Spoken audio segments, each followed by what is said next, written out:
Había una vez una mujer que lo tenía todo, una voz que paraba el tiempo, una sonrisa que llenaba estadios, un cuerpo que se convirtió en ícono de una generación entera. Y sin embargo, detrás de los reflectores, detrás de las portadas, detrás de cada actuación perfecta, se estaba construyendo en silencio una historia muy distinta a la que el público creía conocer. Una historia hecha de decisiones tomadas por amor, de sacrificios que quizás nadie pidió, y de consecuencias que, según quienes la conocieron de cerca, cambiaron para siempre el rumbo de una de las figuras más brillantes del entretenimiento latinoamericano. Hoy vamos a hablar de Ninel Conde, no de la artista, no de la celebridad. Vamos a hablar de la mujer, de lo que eligió, de lo que perdió, y de lo que muchos se preguntan en voz baja, pero casi nadie se atreve a decir en voz alta. Corría la década de los 90, cuando México vivía un momento muy particular en su cultura popular. La televisión era el gran altar, y Televisa era su sacerdote mayor. Los ídolos se fabricaban con molde preciso, talento, belleza, carisma, y la capacidad de convertirse en un sueño colectivo que millones de familias pudieran compartir frente a la pantalla. En ese contexto apareció ella, Ninel Herrera Conde, una chica de Jiutepec, Morelos, que desde muy joven supo que quería algo más grande que su ciudad, algo más luminoso que lo ordinario, y lo encontró. Dios mío, si lo encontró. Primero como actriz, después como cantante, luego como figura de espectáculo, en el sentido más amplio de la palabra. En muy poco tiempo, su nombre se volvió sinónimo de algo que muy pocos artistas logran: presencia. Esa cualidad indefinible que hace que cuando una persona entra a un cuarto, todo el mundo voltee. Ninel la tenía, y la industria lo supo desde el primer momento. Su carrera en telenovelas fue el trampolín que la catapultó a un universo mucho más grande. Producciones como Amigos por siempre, Amigas y Rivales, o El precio de tu amor, le dieron rostro y nombre ante audiencias que se contaban en decenas de millones de personas. Pero fue su faceta musical la que terminó de definirla como un fenómeno cultural sin precedente. El bombón asesino. Ese apodo no fue una casualidad ni una ocurrencia de algún productor de marketing. Fue el resultado de algo genuino, una combinación de sensualidad, carisma y fuerza que resultaba difícil de ignorar y casi imposible de olvidar. Sus videos musicales se convertían en eventos, sus presentaciones llenaban recintos, y su imagen era omnipresente, en una era donde la omnipresencia todavía significaba algo real, algo físico, algo que se podía tocar en una revista o escuchar en una radio. Y aquí es donde la historia empieza a volverse más interesante y también más compleja, porque Ninel Conde no era solo una imagen. Detrás de esa figura construida para el espectáculo había una mujer con deseos muy concretos, deseos de amor, deseos de familia, deseos de ser vista, no como un producto de la industria, sino como una persona real con una vida real. Y esos deseos, según lo que se ha dicho en múltiples fuentes a lo largo de los años, comenzaron a colisionar de maneras muy dolorosas con las exigencias del mundo en el que vivía. Pero antes de continuar, quiero que te quedes con esta pregunta, porque vamos a volver a ella más adelante. ¿Es posible que una persona con tanto talento, con tanto éxito, con tanto apoyo del público, termine siendo prisionera de las mismas decisiones que tomó para ser feliz? Piénsalo. Porque lo que viene después en esta historia sugiere que la respuesta podría ser sí. Sus relaciones sentimentales fueron siempre el capítulo más comentado, más analizado y más debatido de su vida pública. y no porque el público tuviera derecho sobre su intimidad, sino porque ella misma, en gran medida, eligió no separar completamente una cosa de la otra. Sus romances se desarrollaban ante los ojos de todos, y eso tenía consecuencias. La primera gran relación que marcó su vida pública fue con el actor Giovanni Medina, con quien tuvo a su hijo Emmanuel. Pero antes de llegar a ese capítulo, hubo otro hombre que cambió todo. Un hombre cuyo nombre, incluso hoy, genera reacciones muy fuertes en quienes lo escuchan en relación con ella. Y ese hombre era Juan Cepeda, el político mexicano con quien Ninel mantuvo una relación que muchos describieron en su momento como apasionada, intensa y profundamente complicada. Hay quienes aseguran, aunque nada está confirmado, que esa relación marcó un antes y un después en la forma en que Ninel tomaba decisiones. Como si algo dentro de ella hubiera cambiado de dirección. Como si el amor, o lo que ella creía que era amor, hubiera comenzado a pesar más que cualquier otra consideración. Pero el verdadero punto de inflexión, o el que más consecuencias tuvo y el que más se comenta incluso hoy, fue su relación con Giovanni Medina. Lo que comenzó como un romance, que muchos describieron como intenso desde el primer momento, terminó convirtiéndose en una batalla pública que sacudió los programas de espectáculos durante años. Y en el centro de todo eso, siempre, el niño. Emmanuel. Un hijo que nació en medio de una relación que ya cargaba tensiones difíciles de sostener y que después se convirtió en el eje de una guerra legal que muchos observaron con incredulidad. Hay versiones de los dos lados, como siempre ocurre en estos casos. Giovanni Medina ha dado sus declaraciones. Ninel Conde ha dado las suyas. El público ha escogido sus bandos. Pero lo que nadie puede negar es que esa situación tuvo un costo emocional, un costo mediático, y según algunos que la conocen, un costo personal que fue mucho más profundo de lo que las cámaras pudieron capturar. Y entonces llegó Larry Ramos. Si la relación con Giovanni Medina fue turbulenta, lo que siguió con Larry Ramos resultó ser algo que nadie, absolutamente nadie, hubiera podido predecir. Larry Ramos, empresario colombiano radicado en Estados Unidos, apareció en la vida de Ninel Conde como una especie de tabla de salvación emocional.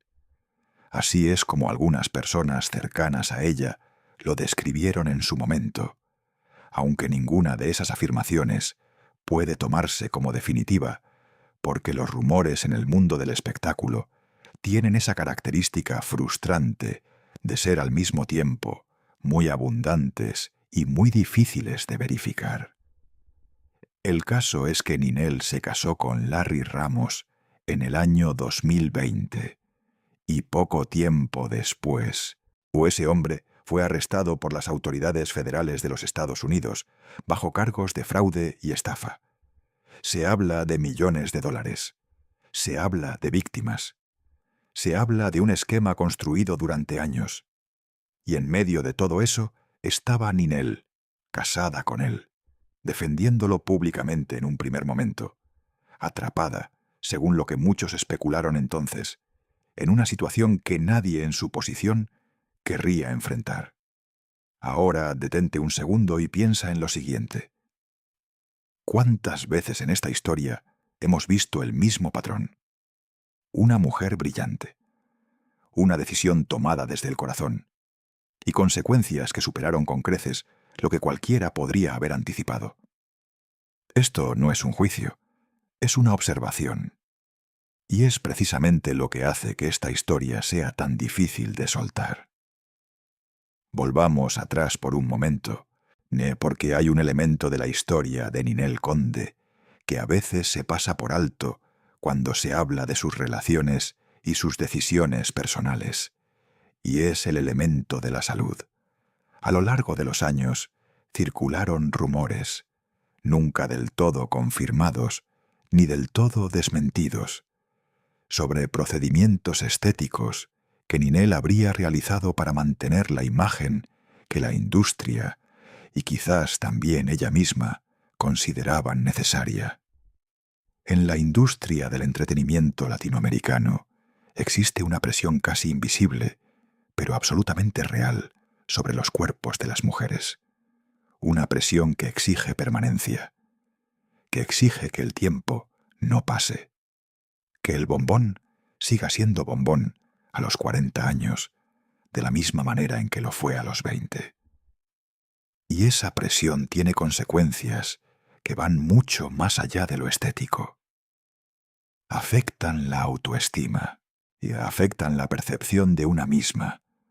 Afectan, en algunos casos, las decisiones que se toman en la vida personal, porque la imagen se vuelve tan importante que todo lo demás se organiza alrededor de ella.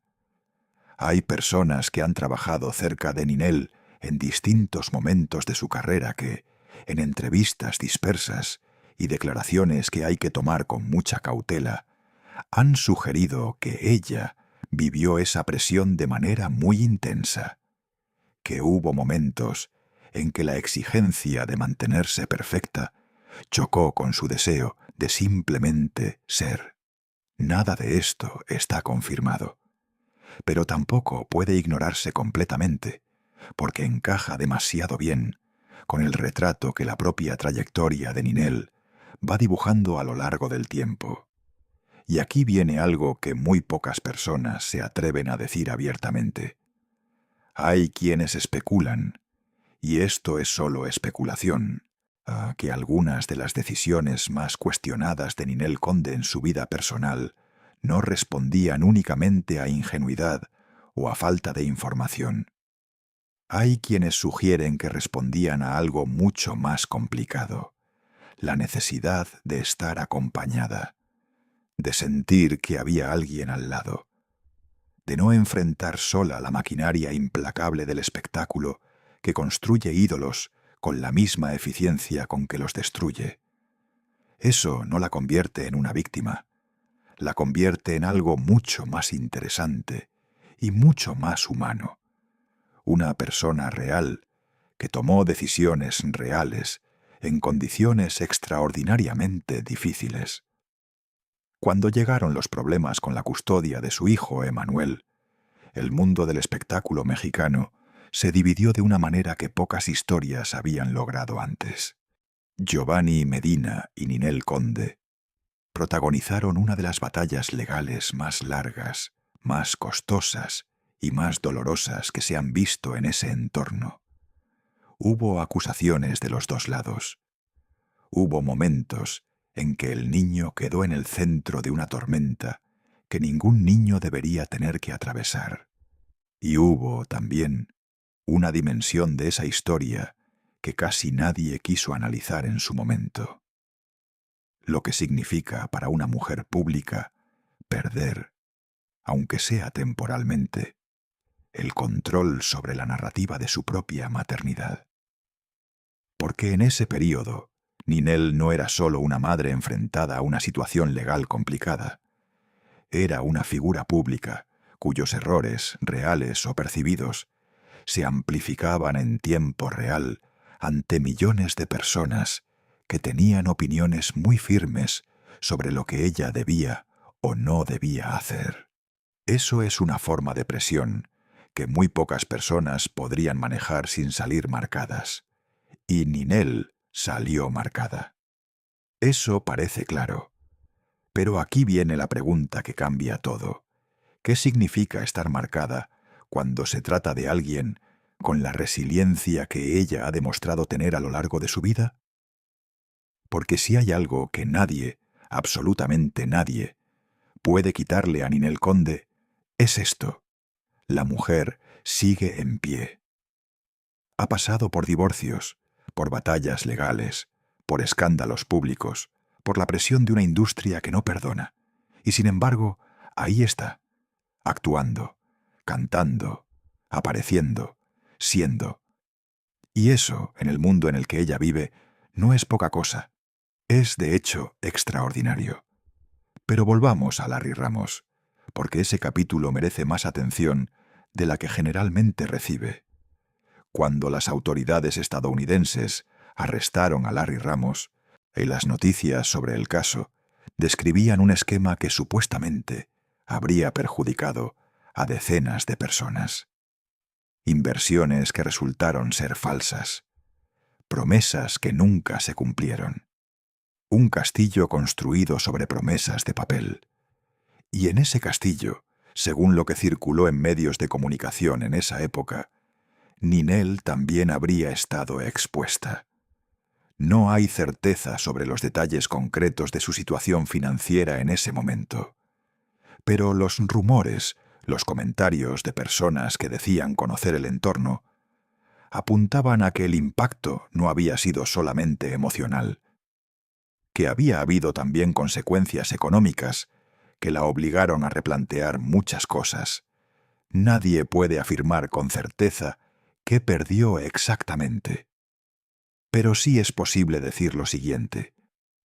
Cuando alguien de su perfil pasa por algo así, el costo nunca es solo material.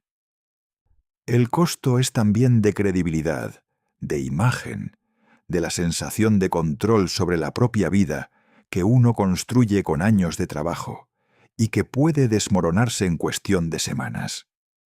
Eso es devastador para cualquier persona. Y para alguien cuya identidad pública está tan ligada a su imagen, puede ser especialmente cruel. Ahora bien, hay algo en esta historia que vale la pena explorar con mucho cuidado, porque tiene que ver con algo que va más allá de Ninelle Conde como individuo. Tiene que ver con la manera en que la sociedad, y especialmente la industria del entretenimiento, trata a las mujeres que cometen errores de juicio en sus vidas personales. Cuando un hombre del mundo del espectáculo toma malas decisiones, el relato suele organizarse alrededor de su tragedia personal. Cuando una mujer lo hace, el relato suele organizarse alrededor de su culpabilidad. Ninelle ha sido víctima de ese doble estándar, de maneras que resultan bastante evidentes si uno mira la cobertura mediática de su historia a lo largo de los años. No porque todo lo que le ha pasado sea injusto, sino porque la forma en que se ha contado esa historia dice tanto de nosotros como audiencia, como dice de ella como protagonista. Y eso nos lleva al presente, o al menos a lo más reciente que sabemos. Ninelle Conde sigue trabajando, sigue apareciendo en pantallas y escenarios, sigue siendo reconocida, pero algo ha cambiado en la manera en que el público la percibe, y ella misma parece saberlo. Hay entrevistas recientes donde se la ve más reflexiva, menos dispuesta a dar respuestas fáciles, a más consciente de las grietas que han ido apareciendo en la narrativa que ella misma contribuyó a construir durante años. Eso no es derrota, eso es madurez. Y en un mundo que celebra la imagen por encima de casi cualquier otra cosa, la madurez puede parecer una pérdida cuando en realidad es una ganancia enorme. Pero aquí está el rumor que nadie puede confirmar y que, sin embargo, no desaparece. Hay personas que conocieron de cerca los momentos más oscuros de su historia reciente, que sugieren que el impacto de todo lo vivido fue mucho más profundo de lo que cualquier entrevista de televisión podría mostrar. Que hubo períodos de aislamiento, que hubo momentos en que la mujer que el mundo conocía como el bombón asesino no reconocía su propio reflejo. No en un sentido físico, sino en un sentido mucho más profundo. El de no saber quién eres cuando te quitas el personaje. Eso, si es cierto, es algo con lo que muchos seres humanos se identificarían aunque nunca hayan estado en un set de televisión ni en un escenario. La pregunta de quién soy cuando no estoy siendo lo que los demás esperan de mí, es una de las preguntas más universales que existen. Y quizás esa es, en el fondo, la historia más real de Ninel Conde. No la del éxito, no la de los escándalos, no la de las relaciones tormentosas ni los pleitos legales, sino la de una mujer que fue construida para ser un ícono y que en algún momento tuvo que preguntarse, en silencio y probablemente con mucho dolor, qué quedaba de ella cuando el ícono comenzaba a resquebrajarse. No tenemos respuesta a esa pregunta.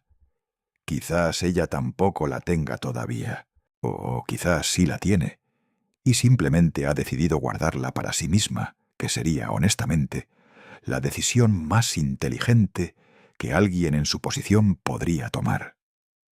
Lo que sí sabemos es esto: la historia de Ninel Conde no está terminada, ni de lejos. Las personas que la dan por concluida porque su nombre ya no ocupa los primeros lugares de los trending topics cometen el error clásico de confundir silencio con fin. Y en el caso de una mujer que ha sobrevivido todo lo que ella ha sobrevivido, el silencio podría perfectamente ser el preludio de algo que todavía no hemos visto. O podría ser simplemente lo que parece: una persona que encontró la manera de vivir con menos ruido y descubrió que así se está mejor. Ninguna de las dos versiones la hace menor. Al contrario, hay algo que circula en ciertos círculos del espectáculo mexicano, o algo que nadie dice públicamente, pero que se comenta en privado con una frecuencia llamativa. Y es esto: que en los momentos más difíciles de las batallas que Ninel enfrentó, hubo personas que debían estar de su lado y no estuvieron. Personas de la industria. Personas que habían construido sus propias carreras, en parte gracias a la visibilidad que ella aportaba a todo proyecto en el que participaba. Y que cuando las cosas se pusieron difíciles, esas personas optaron por la distancia. Si eso es verdad, y nadie lo puede confirmar con certeza, diría algo muy concreto sobre la naturaleza de las amistades que se construyen bajo los reflectores. Y diría también algo sobre la soledad particular que experimenta quien ha sido muy famoso y de repente se encuentra navegando una crisis sin los recursos emocionales que el mundo normal ofrece a la gente común. Porque la gente común puede llorar sin que nadie lo grabe. Puede equivocarse sin que el error quede archivado en hemerotecas digitales accesibles para siempre. Puede reconstruirse sin que nadie esté esperando para comentar si lo está haciendo bien o mal. Ninel Conde no tuvo esa opción. Cada paso de su historia, incluyendo los pasos en falso, quedó registrado. Y eso, en su conjunto, forma un retrato que es al mismo tiempo fascinante y perturbador, porque nos obliga a preguntarnos qué parte de esa historia construimos nosotros con nuestra atención, con nuestro morbo, con nuestra disposición a consumir el dolor ajeno como si fuera entretenimiento. Esa es la pregunta incómoda que esta historia deja flotando en el aire. ¿Cuánto de lo que le pasó a Ninel Conde fue consecuencia de sus propias decisiones y cuánto fue consecuencia de vivir en un sistema que pone a las mujeres brillantes en pedestales diseñados para que la caída sea siempre la más espectacular? No hay una respuesta simple. Probablemente sea un poco de las dos cosas, en proporciones que nunca vamos a poder medir con precisión. Lo que sí podemos hacer es mirar la historia completa. El principio lleno de luz, el ascenso extraordinario, los amores intensos y las consecuencias imprevistas, las batallas que nadie debería tener que librar en público, el impacto de haber confiado en alguien que resultó ser otra cosa de lo que parecía, y al final, una mujer que sigue aquí, que sigue siendo Ninel Conde, aunque ya no sea exactamente la misma Ninel Conde que el mundo creyó conocer durante años. Eso, en el fondo, es la historia más honesta que podemos contar sobre ella. No la de un ícono caído, no la de una víctima, no la de una villana, sino la de un ser humano que vivió de manera un ser humano, que vivió de manera extraordinariamente pública una experiencia extraordinariamente ordinaria, la de equivocarse, la de sufrir, la de intentarlo de nuevo y la de seguir siendo, con todo y las cicatrices, alguien que todavía tiene cosas que decir y que dar. El bombón asesino tenía una cualidad que sus detractores nunca pudieron quitarle: resistencia. Y eso, al final del día, puede que sea lo más valioso de todo. Si llegaste hasta aquí, ya sabes que esta historia no tiene un cierre ordenado, ni una moraleja fácil de empaquetar. Y las historias reales rara vez la tienen. Pero sí tiene algo que las mejores historias siempre tienen: la capacidad de hacernos sentir que conocemos un poco mejor, no solo a la persona de quien hablamos, sino también algo de nosotros mismos, de lo que valoramos, de lo que juzgamos, de lo que, cuando nadie nos está mirando, encontramos hermoso en la fragilidad de los demás. Ninel Conde eligió por amor, varias veces, y según los rumores, algunas de esas elecciones le costaron cosas que no tendrían precio. Pero también, según los rumores, y esta es la parte que casi nadie menciona, algunas de esas mismas elecciones le dieron momentos que ningún éxito profesional hubiera podido reemplazar. Y tal vez, solo tal vez, eso es lo que ella sabe y el resto del mundo todavía está intentando entender.